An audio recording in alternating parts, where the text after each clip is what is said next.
Hello साथीहरु, welcome new vlog साथीहरु। आज चाहिँ म बेहेन्जीको घरमा छु साथीहरु। भ्लग चाहिँ अब दिउँसै गर्नुपर्ने हैन, पाइएन साथीहरु। बजार घुम्दै यता चाहिँ बेहेन्जीका नानीहरु खेल्दै छ।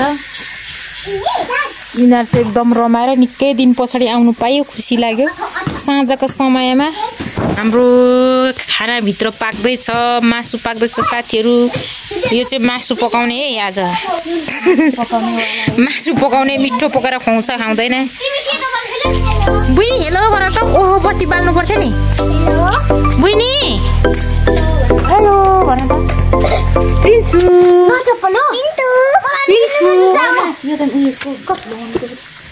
भाइ बत्ती बाल न। ए बुइनीलाई लाग्छ है।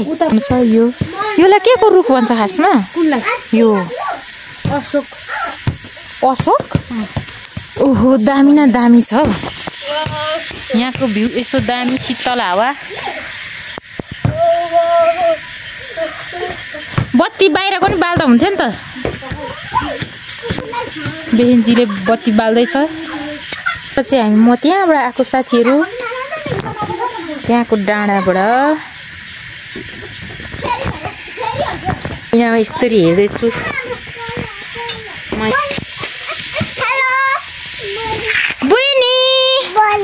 बुइनी प्रिन्सु भित्र एकजना बेहेन्जी मासु पकाउँदैछ।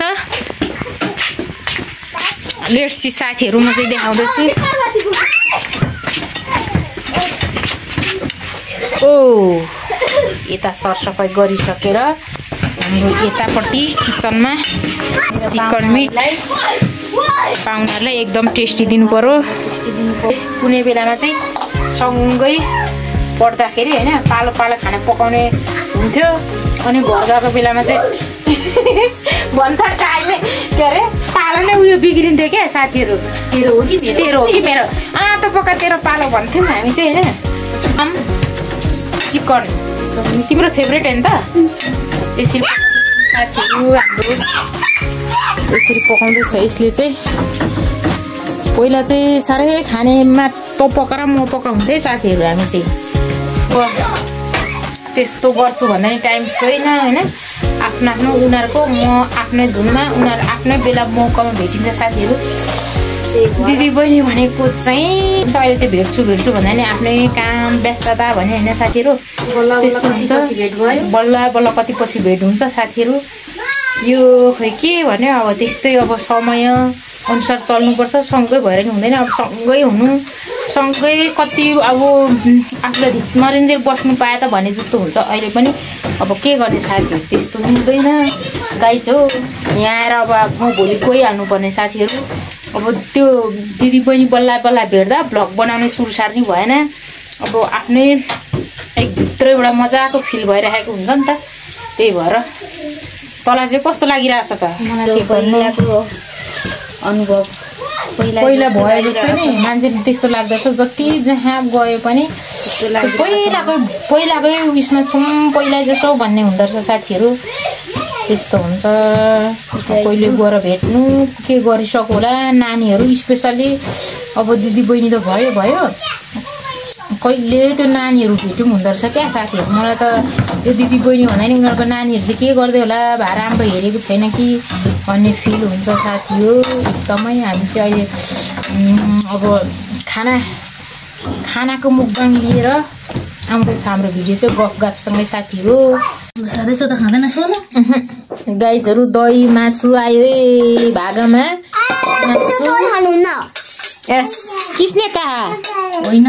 लु यसले पस्किँदैछ मासु। किचनमा हाम्रो मधुरो बत्ती छ। यताले त गुन्द्रुक यता नि दिएको। बुइनी खै मासु खोइ बुइनीको। खोइ बहिनीको चिची त छैन। बहिनीको चिची खोइ मुख टिपेर हाल्यो। लु बस बस बुइनी बस। लु है साथी हो, मासु भात खानु सुरु गर्यौँ हामी बेहेन्जीकोमा। आजको हाम्रो पाहुना चर्चा यस्तो छ पध्यारोमा। लु कोही पसिँदैछ। बुइनी बस बुइनीलाई पनि देखाइदिए।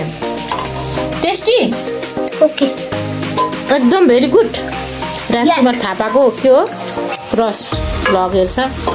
राख्ने ठाउँमै भएन अब सर्टकट बनाएर खाऊँ ल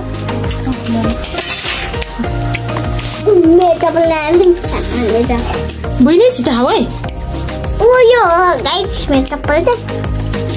हो गाइसको चप्पल बहिनी मिट कुन चिकन मेदिया चिकन बहिनी मासु खायो खोइ मासु खाऊ त खोइ आ गर त बुनु बहिनी आ गर त टेस्टी मही पनि भन्दैछ हामी पहिला त त्यति मासु खाँदैन थियौँ हो नि दही हालेर जुङ्गा पलाएछ बुनीको ओहो जुङ्गा पलाएछ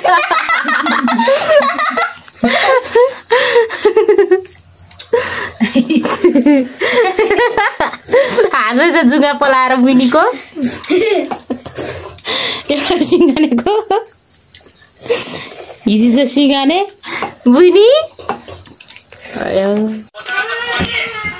लु कता कता सुत्नु हामी तिनजना हो यहाँ लो बस पर्खिने अरे बस पनि त्यहाँबाट कहिले चाहिँ बस आउँछ र यहाँबाट जानुहुन्थ्यो हामी चाहिँ बस पर्खिने गाइजहरू बेन्जीले पठाएको दुध चाहिँ खानु भन्दै सुला साथीहरू